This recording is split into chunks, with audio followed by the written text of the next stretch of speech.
Bien, las características de un discípulo. Antes de entrar en los detalles de cada una de las muchas características que deberíamos reunir, vamos a mirar el privilegio que tenemos, el llamado que cada uno de nosotros tenemos. En Juan capítulo 17, versículo 18, con este versículo hemos comenzado el estudio y queremos volver a repetir este versículo. Este es nuestro texto lema en la ciudad de Oberá con el departamento misionero. Pero él dice, como tú me enviaste al mundo, así yo los he enviado al mundo.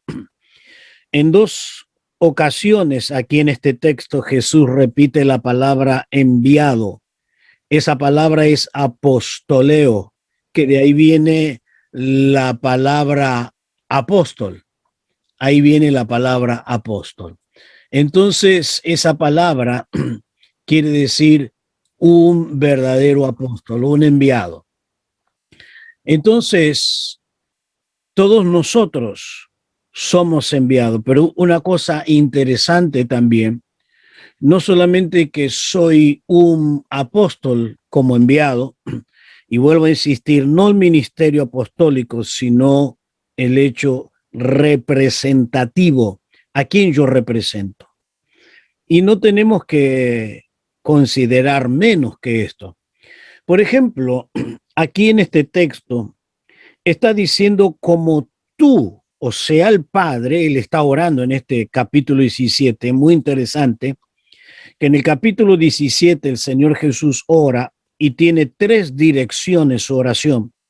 La primera dirección es con respecto a su propia tarea, su misión, en los primeros versículos.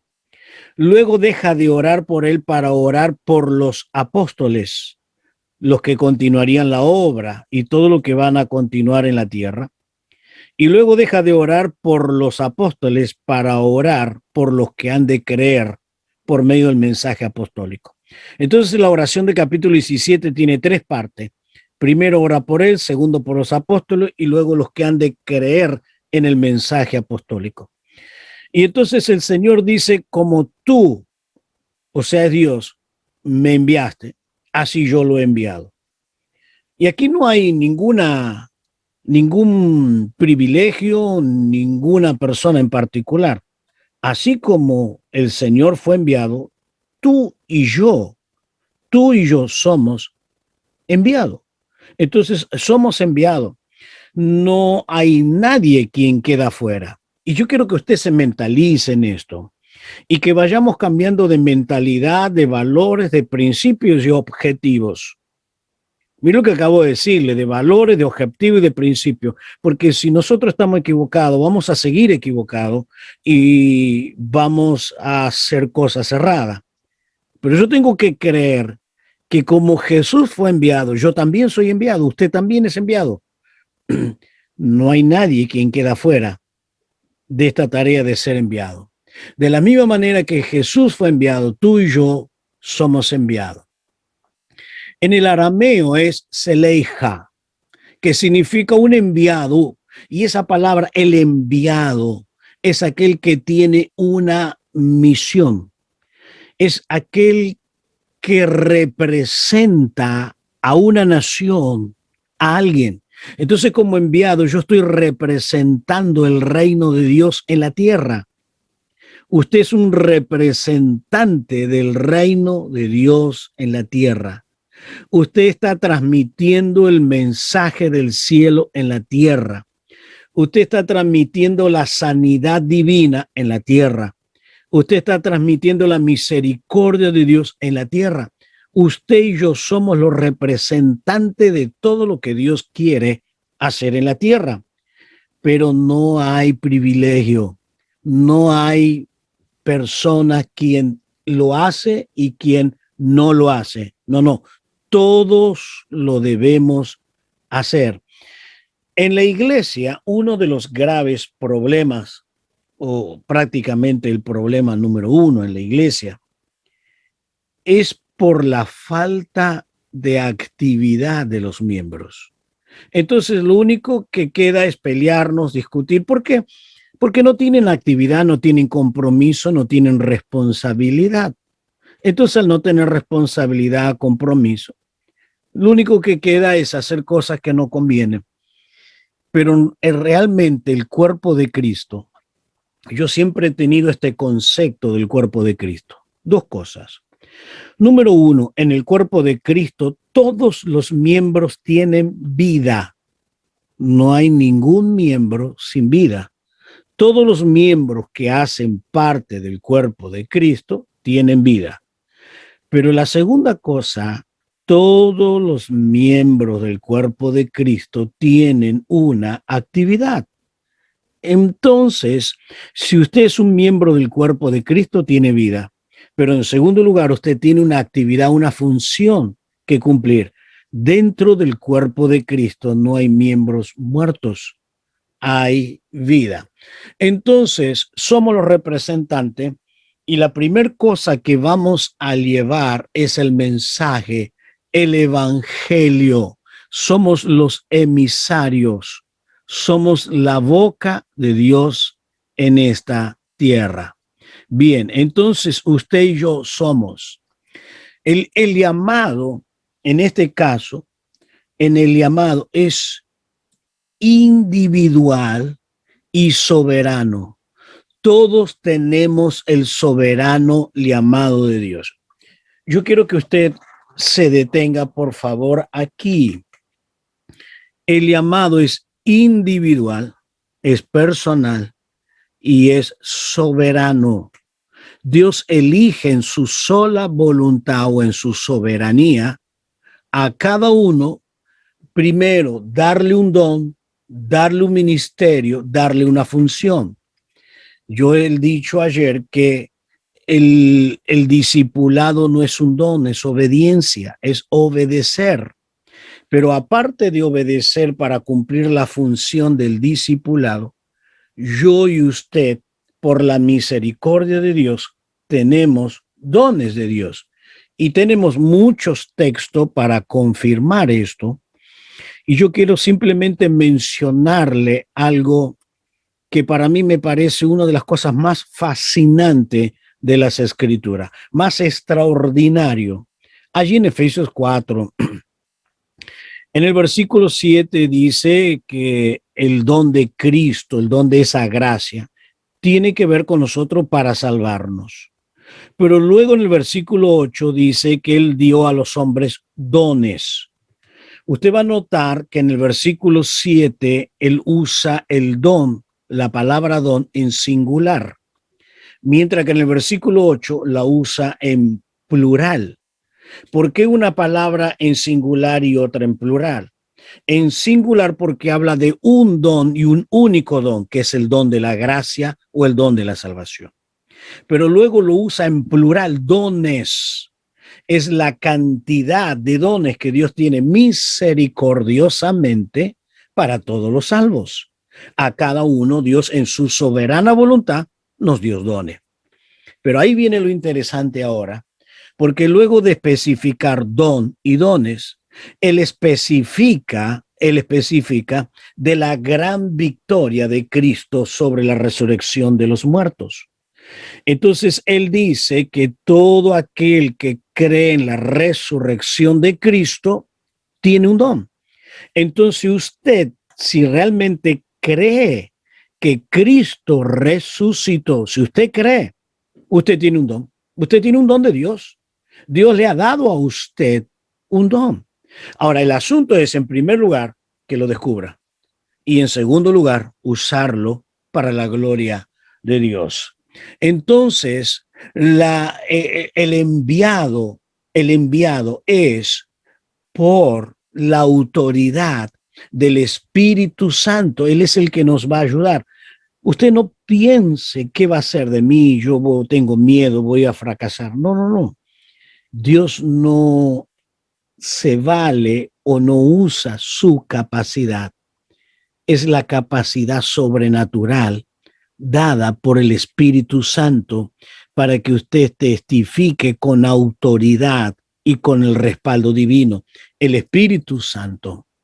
Pablo reconoce que no son los mejores los llamados. Pablo hace una lista allí en Primera de Corintios y él coloca allí personas que no son los mejores. Dios no elige los mejores del mundo.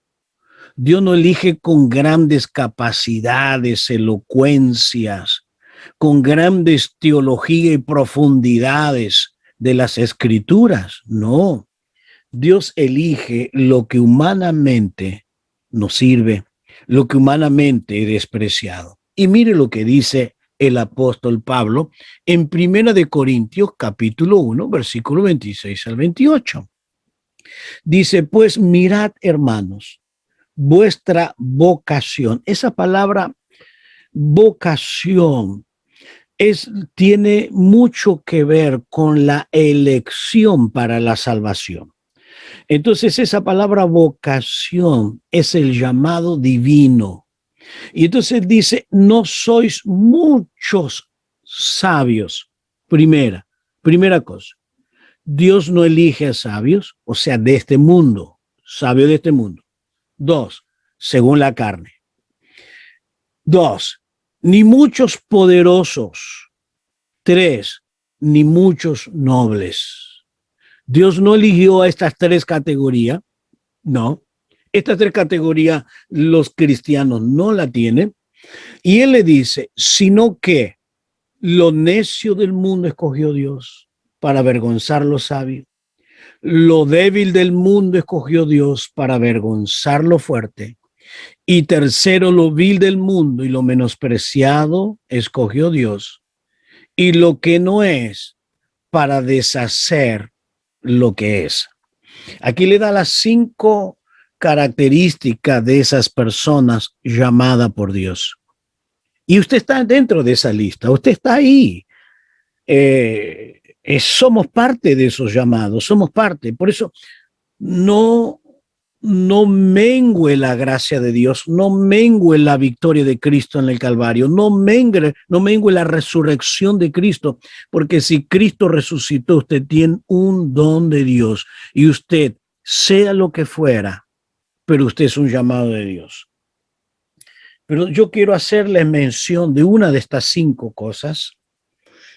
Para mí, me he puesto a observar una de estas 5 cosas y que me llamó siempre poderosamente la atención. Y es lo que dice en el versículo 28. Y lo que no es. Y digo, ¿quién es esa persona? ¿Qué característica tiene eso? Lo que no es. Para deshacer lo que es. Qué cosa, cómo juega Pablo con las palabras. Es muy común en las escrituras del apóstol Pablo. Lo que no es. Bien, esta expresión, esta palabra, lo que no es aquello que no tiene existencia en este mundo, que no tiene ningún valor en este mundo, que no existe para la sociedad, pero para Dios existe. Entonces aquello que no es, Dios le da vida. Dios le da vida ¿para qué? Para deshacer lo que el mundo cree que tiene vida. Aquello para deshacer lo que es. Aquellas cosas grandes, maravillosas humanamente, pero aquel que no es, que no tiene nada, puede deshacer aquello que es. Ahora, usted se puede imaginar qué glorioso plan Dios tiene con nosotros. Pero el asunto es que creamos. No solamente creer, sino que accionemos, que nos movamos en esto. Entonces, una iglesia que crece es una iglesia que comprende que todos los miembros son útiles y que cada uno es un discípulo y en algún momento de su vida se tornará un discipulador. Sea como sea, tiene que tornarse un verdadero discipulador. Entonces, nosotros somos discipuladores. Y aquí el apóstol Pablo sigue diciendo ahí en el capítulo 1, versículo 29, él sigue diciendo en el versículo 29, él dice, se me escapa.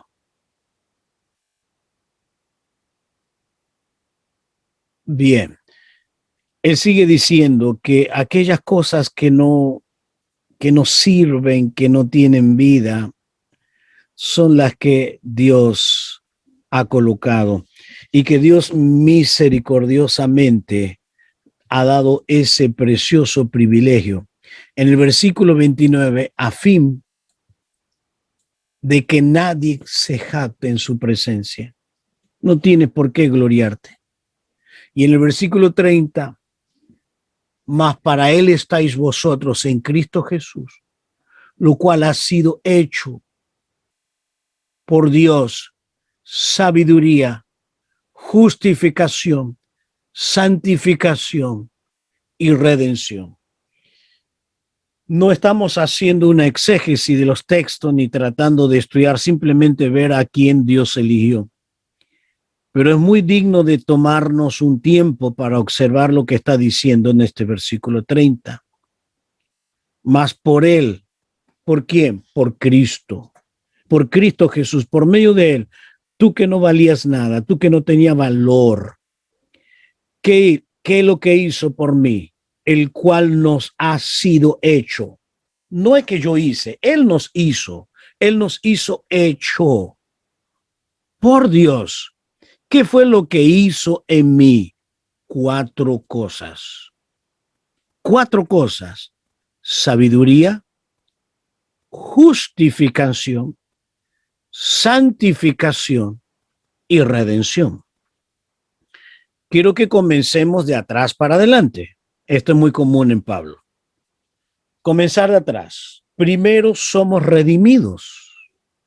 Luego de redimidos somos santificados, o sea, separados del pecado y del mundo. Luego, cuando somos separados, somos justificados. Y luego de ser justificados, nos tornamos sabios para vivir aquella verdad la cual me ha cambiado. Entonces, las 4 grandes experiencias de la obra de Dios en nosotros. Esto es usted y es cada uno de lo que hemos sido redimidos. Ahora, simplemente pensar en una lógica. ¿Usted cree que todo el precio que el Señor pagó para redimirnos, para santificarnos, para hacernos sabios, es simplemente para que nos sentemos los domingos para escuchar el sermón y irnos a la casa y luego volver el domingo o el miércoles y sin ningún compromiso? Usted vale tanto que Cristo murió por usted, derramó su sangre, se sacrificó para que usted simplemente sea un oidor. Por supuesto que no. Dios espera un compromiso de parte suya y que tome muy en serio lo que Él ha hecho por usted. Y entonces finaliza Pablo diciendo, porque como está escrito, el que se gloríe, gloríese en el Señor. Bien, en la próxima materia vamos a ver hermenéutica, lo vengo diciendo, y vamos a ir aprendiendo a estudiar la Biblia. Vamos a aprender a estudiar la Biblia, o por lo menos dar un inicio, porque la hermenéutica es muy amplia, muy rica, lleno de cosas que tengo que aplicar cuando voy a leer un texto. Y aquí yo quiero aplicarle una regla hermenéutica. Y la regla hermenéutica aplicada a este texto que acabo de leer de 1 Corintios 1, 26 al 31, una de las reglas tengo que ir al fondo histórico. Y el fondo histórico es a quién le escribe, por qué le escribe y qué verdad práctica le está diciendo a sus lectores y qué verdad práctica yo tengo que aplicar. ¿A quién le escribe? A los corintios. ¿Por qué le escribe?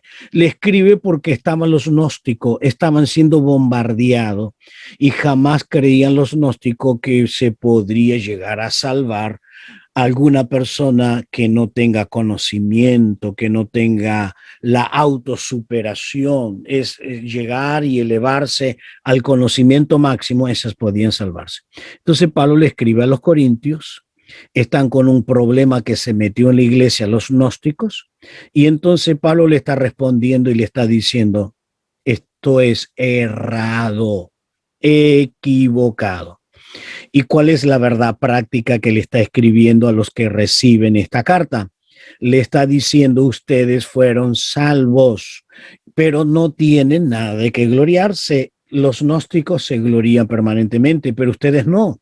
Por eso dice, para que nadie se gloríe. Ustedes no tienen de qué gloriarse, se tienen que gloriar en el Salvador.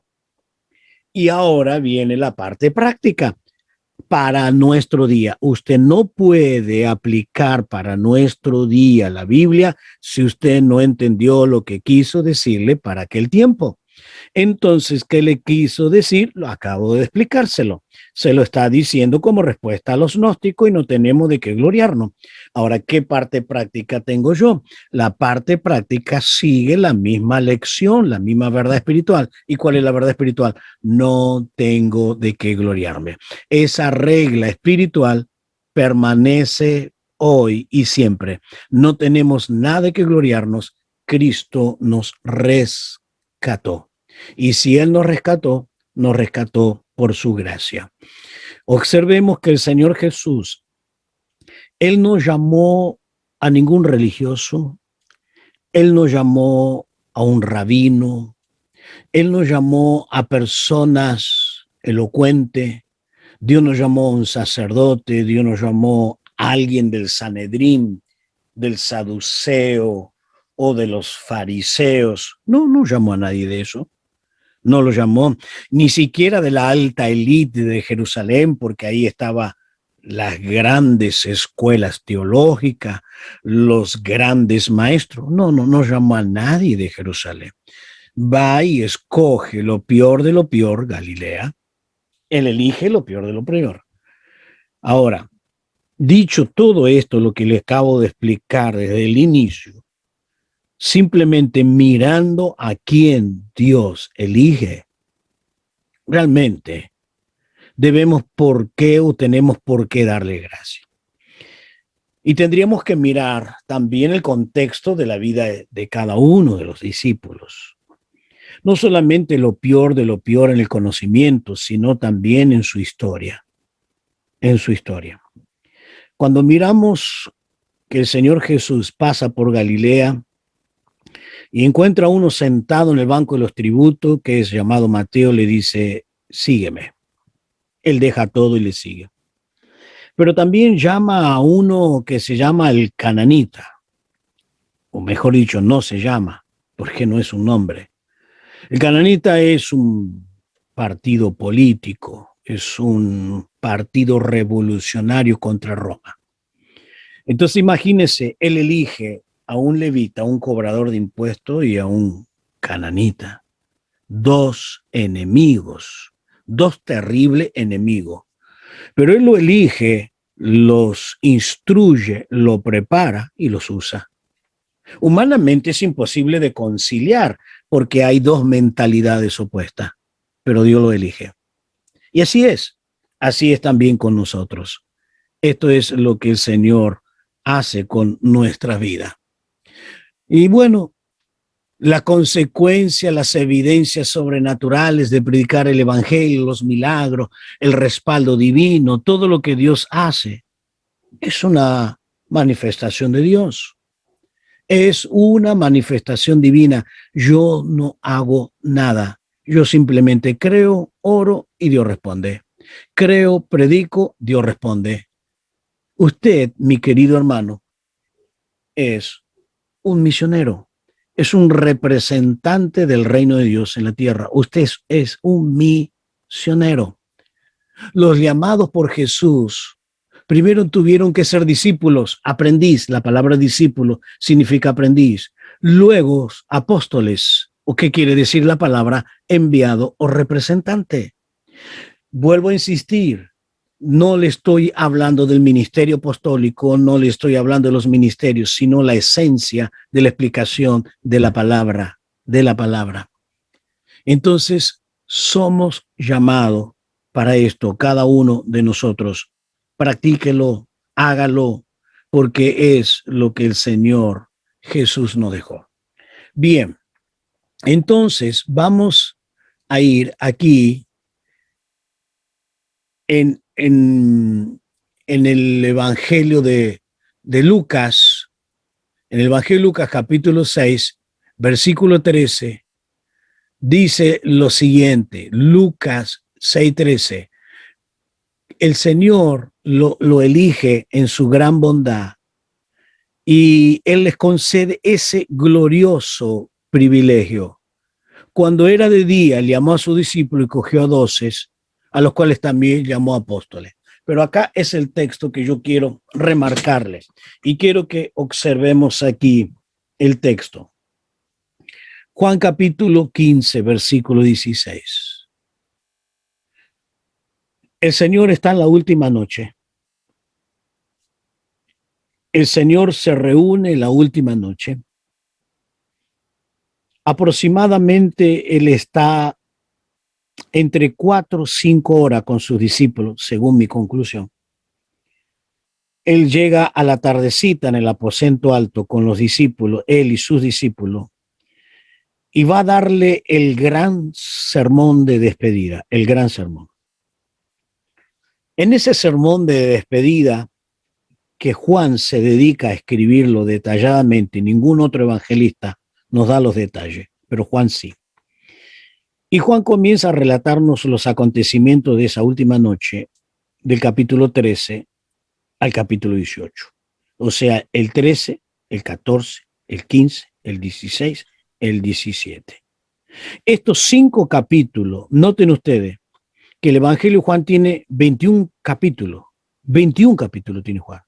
5 de esos 21 capítulos lo dedica a la última noche. Y si seguimos los otros capítulos, es al día siguiente. Al día siguiente. Entonces, el Evangelio de Juan, prácticamente casi la mitad del Evangelio de Juan, habla de un solo día la vida de Jesús. De un solo día, casi todo el Evangelio de Juan. Entonces, él, dentro de esa conversación, él le va a dar a los discípulos 10 consejos. Pueden ser más, por lo menos lo que estuve observando, 10 consejos que deben hacer los discípulos. No voy a hablarlo ahora, ni lo tengo presente, o sea, no lo tengo como parte de nuestro estudio. Pero el Señor le va a dar 10 consejos. Y una de las cosas que en esa noche Jesús habla es Juan 15, 16. Y acá quiero cerrar con esto, o sea, con ese privilegio, porque quería tomarme el tiempo para que nos demos cuenta del privilegio que tenemos.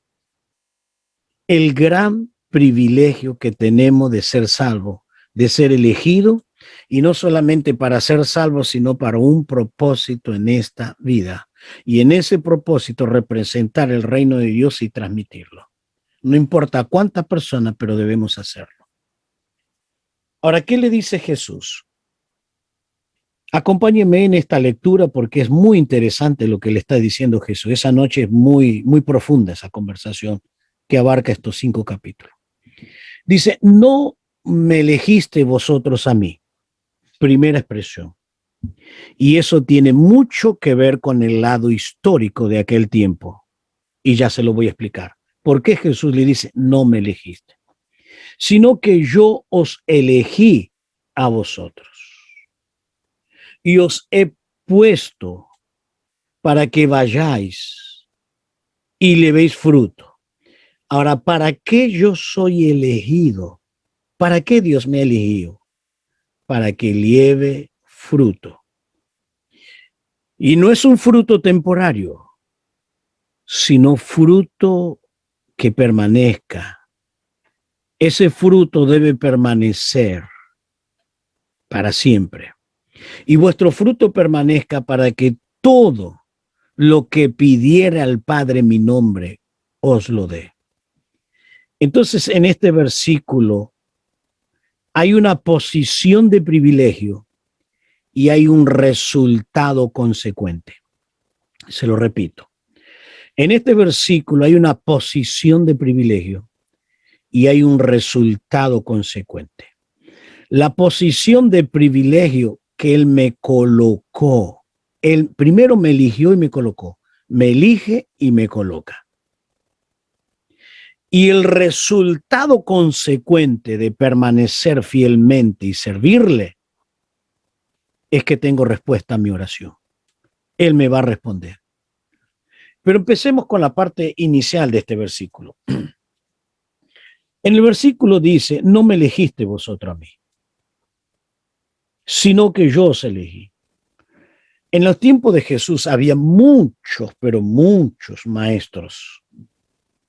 Y prácticamente casi en cada esquina había un maestro quien transmitía sus conceptos, sus enseñanzas, y aquel que oía su enseñanza, él determinaba, él elegía, yo sigo a ese maestro, ese me gusta, su enseñanza me parece correcta.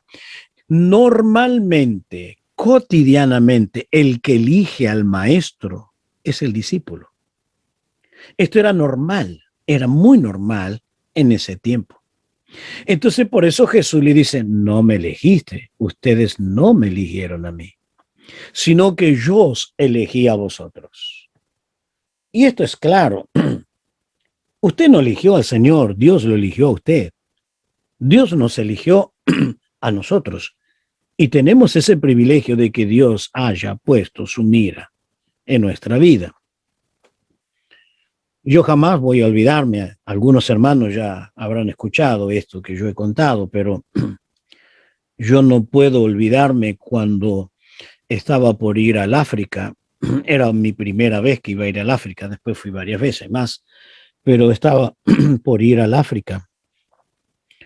Y cuando antes de ir al África hice un recorrido por Argentina predicando, varias provincias, varias, pero cuando regreso con muchos dolores de espalda, muchos dolores.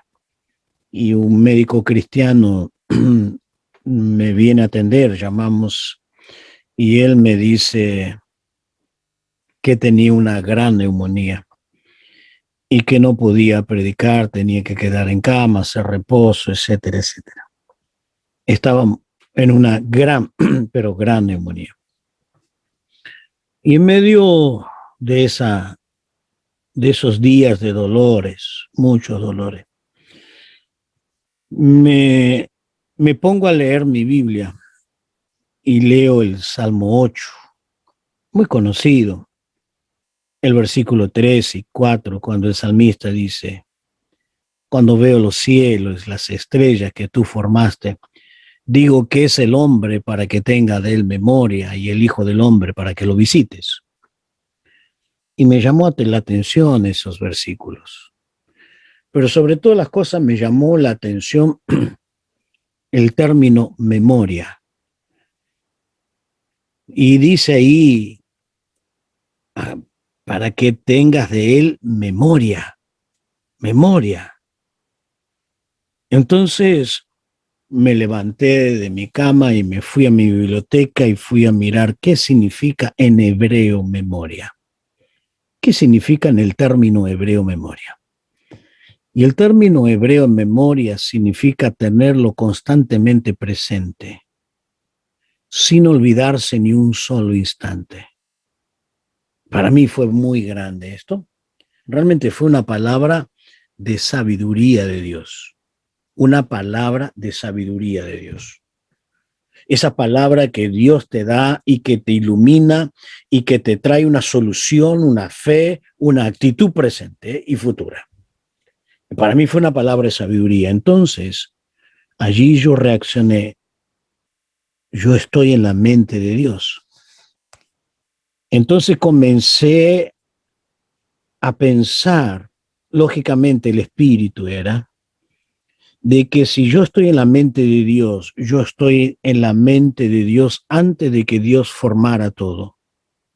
Y si yo estoy en la mente de Dios antes de que Dios formara todo, Dios ya había planeado todo. Lógico que no lo entiendo, pero lo acepto por la fe. Entonces, yo estoy en la mente de Dios, porque la mente de Dios no tiene pasado, presente y futuro. Pero Dios me tenía a mí en su mente en el pasado. Entonces, yo estoy en la mente de Dios. Primero, para ser salvo. Segundo, no solamente que Dios planeó mi salvación, sino que planeó el propósito que Dios tiene conmigo en la tierra. Y tercero, Dios planeó mi eternidad con Él. Entonces, en la mente de Dios tengo tres grandes experiencias: la salvación, el propósito y la eternidad. Dios te tiene en la mente. Dios te tiene presente continuamente. Entonces, Dios te tiene presente continuamente para que seas salvo, para que le sirva y para tu eternidad. Para mí fue maravilloso. Entonces empecé a comprender esto y entender. Entonces yo estoy en la mente de Dios. Dios no se olvidó de mí.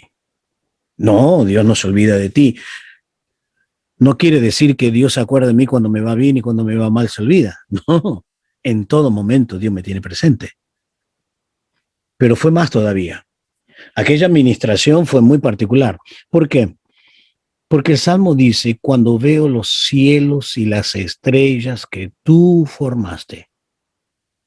Entonces el salmista estaba mirando y contemplando, como muchas noches él pasaba cuidando las ovejas, la inmensidad del cielo, el firmamento, y él dice: Señor, cuando veo los cielos y las estrellas que tú formaste, digo que es el hombre. ¿Para qué te acuerdas de él? ¿Por qué tienes memoria de él? El creador de este gran universo. Ahora, Dios me llevó a otra cosa también ahí. Cuando el Señor me lleva a esto, entonces empiezo a observar que en el planeta Tierra es una pequeña partícula en la inmensa creación de Dios, en la gran e inmensa creación de Dios. Pero hablarle a David de constelaciones, de viajar a la velocidad de la luz, hablar de planetas, eso no entendía nada David. Él solo quedaba admirado con lo que él estaba viendo. Ahora imagínense si David pudiera tener uno de los telescopios que tenemos hoy y poder mirar miles de años luz, mirar los planetas. Sería tremendo. Entonces, cuando yo me pongo a pensar, el planeta Tierra es una pequeña partícula en la creación. Y dentro de esa pequeña partícula en la gran creación de Dios hay un planeta, pero dentro de ese planeta, en estos momentos hay más de 8.500 millones de habitantes. 8.500 millones de habitantes. Y dentro de esos 8.500 millones, Dios colocó la vista en mí. Dios colocó la vista en ti. Y Dios te dice: es contigo la cosa. Yo te llamo para servirte, para servirme. Yo te llamo para usarte. Ahora, usted va a resistir un llamado tan grande. Usted le va a dar la espalda a un Dios tan grande. No va a discipular, no va a transmitir la palabra de Dios. Realmente hay que ser ingrato, hay que ser desagradecido de no transmitir. Esa experiencia fue tremenda para mí. Primero, que estoy en la mente de Dios, y después que en esa inmensa creación, en esta creación, yo, en esta pequeña partícula llamado Tierra, yo, ante 8.000 millones de habitantes, Dios me mira a mí, es muy grande. Por eso es una inmensa gratitud a Dios de que Dios te haya llamado para que sirva y para que practiques el discipulado. Muy bien. Entonces, debo un discipulado, un discípulo, mejor dicho. Nos encontramos ante la primera característica. La primera característica. Ya terminé toda esta introducción general del privilegio. Ahora vamos a ver las responsabilidades o las características que debe tener un discípulo. Entonces, un discípulo debe permanecer en la palabra. Dice Juan capítulo 8, versículo 31 y 32. Dijo entonces Jesús a los judíos que habían creído en él: si vosotros permaneciereis en mi palabra, seréis verdaderamente mis discípulos. Ahora, entonces, ¿cómo usted conoce a un discípulo? Si permanece en la palabra. Es aquel que persiste en la palabra. Y esa palabra permanecer, Juan va a repetirla varias veces. Y él la va a repetir 10 veces en los primeros 10 versículos de Juan 15. Juan 15, del 1 al 10, él va a repetir esta misma palabra, permanecer, 10 veces. Hay una responsabilidad y hay resultado. Hay responsabilidad que tengo y resultado. Allí va escribiendo Juan, privilegios o responsabilidad y resultados. Y varios resultados.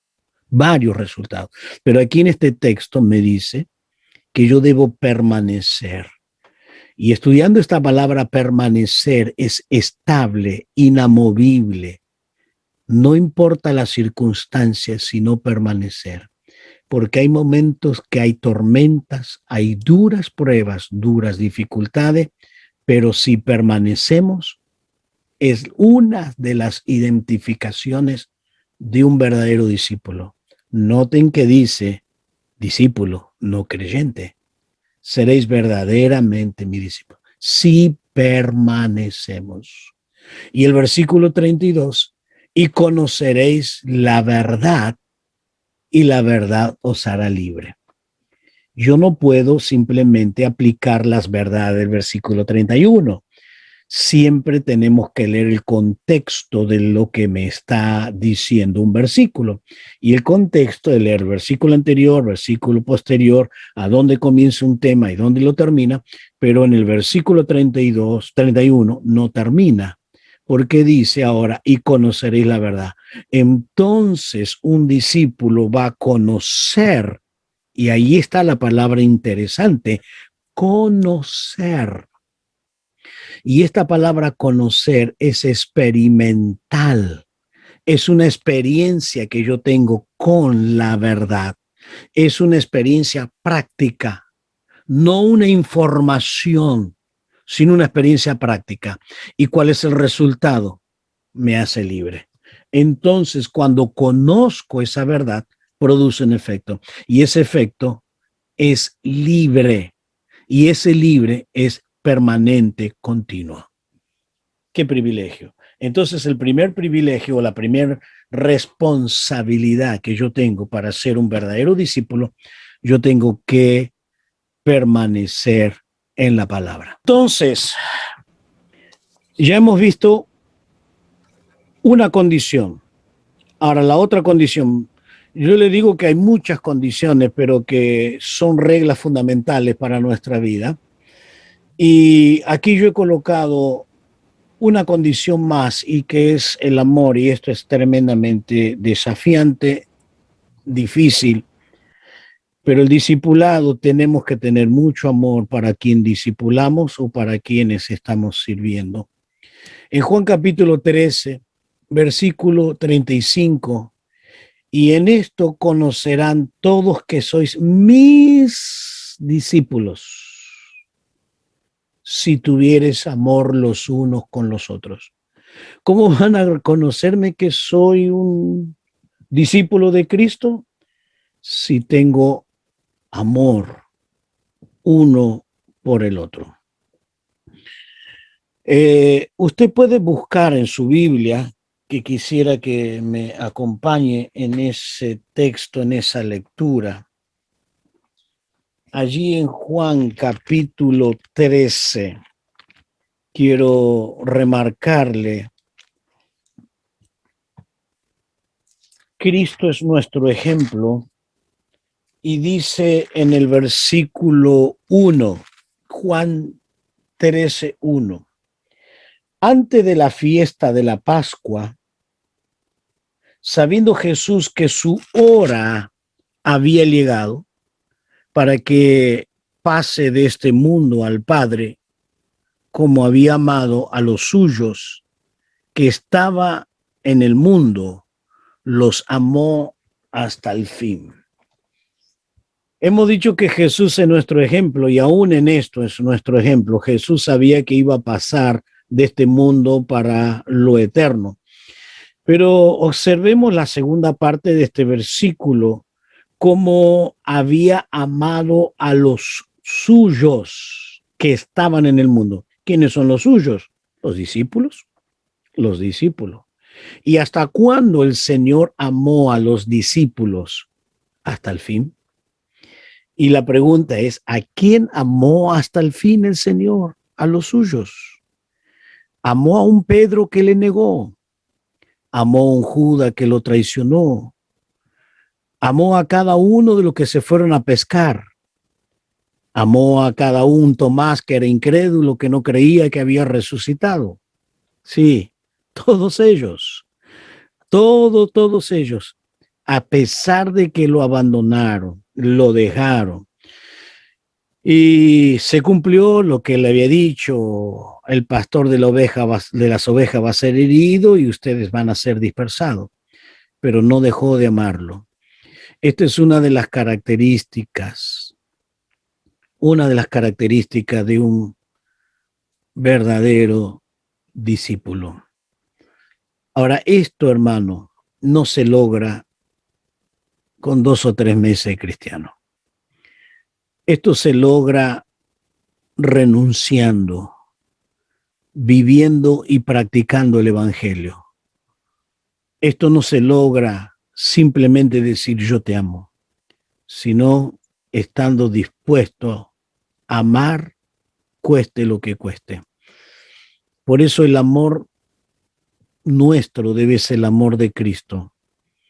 Y en el mismo evangelio de Juan, en el mismo capítulo 13, el versículo 34, él vuelve a hablar del amor. Y él dice, un mandamiento nuevo os doy, que os améis los unos a los otros. Y aquí Jesús va a colocar el ejemplo, ¿cómo tengo que amar a mi hermano? Como yo os he amado. ¿Y cómo él amó? El versículo que hemos leído anterior, 13:1. ¿Cómo tengo que amar? Como él amó. ¿Y cómo él amó? Hasta el fin. Hasta el fin. Amar como yo os he amado, que también os améis unos a otros. Wow. Este es el desafío de un verdadero discípulo. De un verdadero discípulo.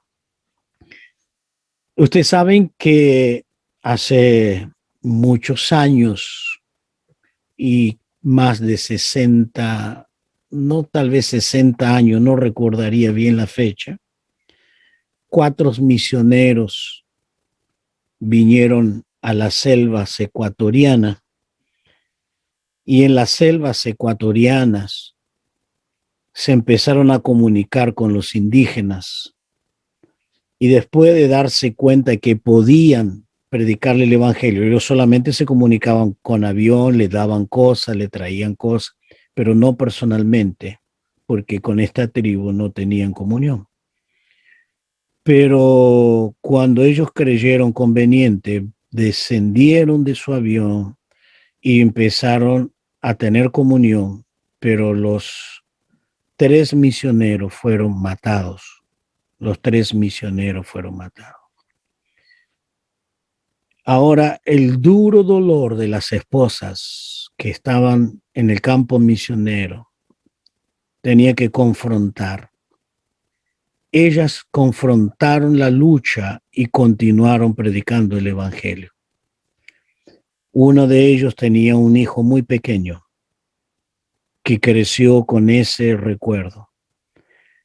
Pero al fin y al cabo, se terminaron convirtiendo todos los asesinos de los misioneros. Y el último que vivió, el último que quedó con vida hace 3 años, menos de 3 años, que ha fallecido. Ese misionero, ese obrero, porque se tornó el pastor de la iglesia, después se tornó el pastor, el asesino se tornó pastor. Pero el hijo del misionero tuvo que perdonarlo, abrazarlo y recibirlo como hermano a este misionero. Fue un tremendo y un duro golpe, durísimo golpe, muy difícil de sobreponerse, pero el Espíritu Santo consoló y dio amor para con los asesinos. Las mujeres continuaron el trabajo y hasta el día de hoy está ese trabajo. El amor de Dios a aquellos que te devuelven con un mal el bien. Tú haces un bien, pero te devuelven con mal. Tú das lo mejor, pero no lo recibes, sino recibes lo contrario. Esto es el verdadero amor cristiano y un verdadero discípulo, un verdadero discípulo. Es una historia muy interesante poder verla. Está en YouTube el video y está también el libro de estos 4 misioneros a Ecuador, a la selva ecuatoriana. Y realmente es un desafío. Esteban, cuando era apedreado Esteban injustamente, él dijo algo: Padre, perdónales porque no saben lo que hacen. El mismo Señor Jesús también emitió el perdón, emitió. Esto fue lo que Jesús dijo. Esteban dijo: no le tengas en cuenta este pecado. A mí me llamó la atención estos 2 ejemplos, tanto de Jesús como Esteban, y yo los tomo como partir de esta vida en paz. Si tú no perdonas, no tienes paz y no te vas en paz. Pero tanto Jesús como Esteban perdonaron y pudieron cerrar los ojos. Jesús entregar el Espíritu y Esteban ver la gloria al Hijo sentado a la diestra del Padre o de pie ante el Padre, recibido en gloria. Hay momentos, mayormente a un cristiano, mayormente a un discípulo, les toca vivir horas muy difíciles y algunas veces muy injusta con lo que le hacen. Pero es allí donde tenemos que mostrar que no somos simplemente cristianos o evangélicos, sino que somos discípulos. Y un verdadero discípulo puede amar a pesar de todas las cosas. Y esa debe ser una característica que debe identificar a un discípulo. Primero, el obedecer la palabra, o sea, permanecer en la palabra, o obedecer la palabra. Y amar, porque Jesús dice: y en esto conocerán que sois mi discípulo. Estos van a conocer. Estos van a conocer que verdaderamente somos discípulos si nos amamos unos a los otros. Pablo escribe en Gálatas capítulo 5, versículo 13: porque vosotros, hermano, a libertad fuisteis llamados. No solamente que uséis la libertad como ocasión de la carne, sino servíos por amor los unos a los otros. Porque toda la ley en esta palabra se cumple: amar a tu prójimo como a ti mismo. Pero si os mordéis y os coméis unos a otros, mirad que también no os consumáis los unos a los otros. Aquí Pablo le está diciendo: ustedes están acá en 2 alternativas. Se muerden uno a los otros o se aman uno a los otros. Y la del versículo 15, cuando él dice: pero si os mordéis, esa palabra mordéis viene de un animal feroz que despedaza a su presa para destrozarla totalmente. Eso es lo que está usando Pablo. Si ustedes actúan como un animal indomable, como una fiera para destrozarse uno al otro, no son discípulos, no son discípulos. Pero si verdaderamente os amáis los unos a los otros, estamos cumpliendo la ley de Cristo. Si nos amamos uno a los otros, estamos cumpliendo la ley del Señor. Entonces, es esto.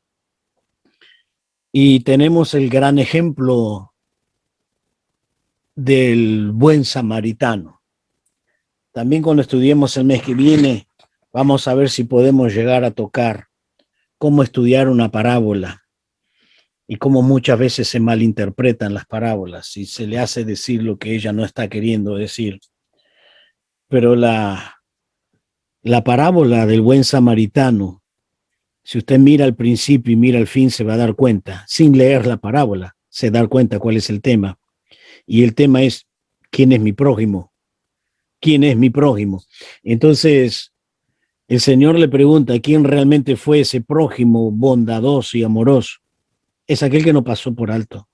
Y es muy llamativo, ¿no? Que Jesús pasó un sacerdote y un levita y ni lo tocó. Pero pasó un samaritano, justo un samaritano, uno de los peores enemigos de los judíos. Pero este samaritano se interesó. Se interesó. Entonces, ¿qué nos está enseñando? ¿Quién es mi prójimo? ¿Sabe quién es tu prójimo? La palabra prójimo, el próximo, el que está cerca tuyo. La palabra prójimo, próximo, el que está cerca tuyo. Ese es el próximo o el prójimo. Es aquel que está cerca tuyo y es el que debemos darle amor. ¿Sabe lo que le está diciendo Jesús? La religión pasa, la ley pasa, pero la ley no puede dar amor. La religión no da amor, pero aquel samaritano despreciado da amor. Ese sí da amor. Entonces nosotros debemos amar, amar y a pesar que cueste, duela, pero debemos amarlo. Bueno, en esta tercera, por lo menos tercera, vamos a mirar que un discípulo lleva frutos. Juan 15:8. Un discípulo lleva mucho fruto. Juan 15:8. En esto es glorificado mi Padre, que llevéis mucho fruto y seáis así seáis mis discípulos. Cada texto que hemos leído me está identificando que soy un discípulo. Entonces, si permanezco en la palabra, si amo a mi hermano y si llevo fruto, todo esto me identifica que soy un verdadero discípulo. Los tres lugares son visto, mi fruto. No es una apariencia. No, realmente hay tres lugares donde yo debo mostrar frutos. Verdaderamente. En primer lugar, en mi convivir diario, en mi familia. Luego en la iglesia. Y tercero, en la sociedad. Los discípulos no son simplemente creyentes ni seguidores de Cristo, sino imitadores de Cristo y representantes del Señor en esta tierra. Y si usted lee detenidamente Juan capítulo 15, hay tres categorías de frutos, porque dice que el Padre nos va a limpiar para que demos o llevemos fruto. Después dice para que demos más fruto. Y después en este versículo 15:8, mucho fruto. Entonces damos fruto, damos más fruto y mucho fruto. Entonces tenemos que ser ese cristiano que damos fruto, damos mucho fruto, damos fruto y damos mucho fruto. Y es esto lo que Dios quiere, que seamos verdaderamente su discípulo. Entonces un discípulo no solamente aprende la palabra, sino vive la palabra. Yo quiero dejarle simplemente estas tres, La semana próxima vamos a estudiar varias más. Vamos a tratar por lo menos de mirar algunas de ellas más. Pero hemos estado mirando 3 y pensémoslos, practiquémoslo, vivámoslo para que seamos verdaderos discípulos. Entonces, permanecer en la palabra, amar a mi hermano y llevar fruto. Ahora, cuando el Señor habla de fruto, es que nuestro fruto permanezca. Entonces yo me pregunté, bueno, en la Biblia hay varios tipos de frutos. Están los frutos del arrepentimiento, está el fruto del Espíritu, que es uno, pero repartido 9, porque no dice los frutos del Espíritu, sino el fruto, y esos 9 es él, no varios, es él, el fruto, uno del Espíritu. Y entonces hay varias categorías de frutos. Entonces yo me pregunto, ¿qué fruto es el que permanece? Mi conclusión es esta. Mi conclusión, el fruto que permanece es aquel que yo gano para el Señor, esa alma, y que la cuido, y que soy un vigilia, aquel que cuida a ese hermano, a esa persona. Y ese fruto permanece para la eternidad. Entonces, ¿cuál es el fruto que Dios quiere que lleve para siempre?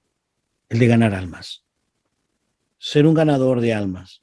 Y que valore, que la cuide y que avance hasta el día que el Señor nos llame a su gloria y pueda tener ese resultado de ese fruto precioso que el Señor me dio.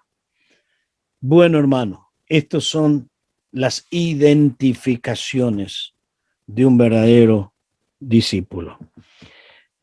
Vamos a orar y pedir a Dios gracia, que Dios nos dé gracia. Yo no sé si ustedes recibieron o no el segundo material, pero vamos a verlo más adelante. Un material muy simple, pero ese material ustedes van a tener que usarlo, porque muchas personas cuando hablamos del discipulado dicen, pero ¿cómo comienzo? ¿Qué le hablo? ¿Qué le digo? ¿Cómo comienzo a enseñarle la palabra? Bien, el material que ustedes van a recibir son las 5 leyes espirituales y esas son las reglas fundamentales. Usted puede empezar a enseñarle esas 5 reglas fundamentales.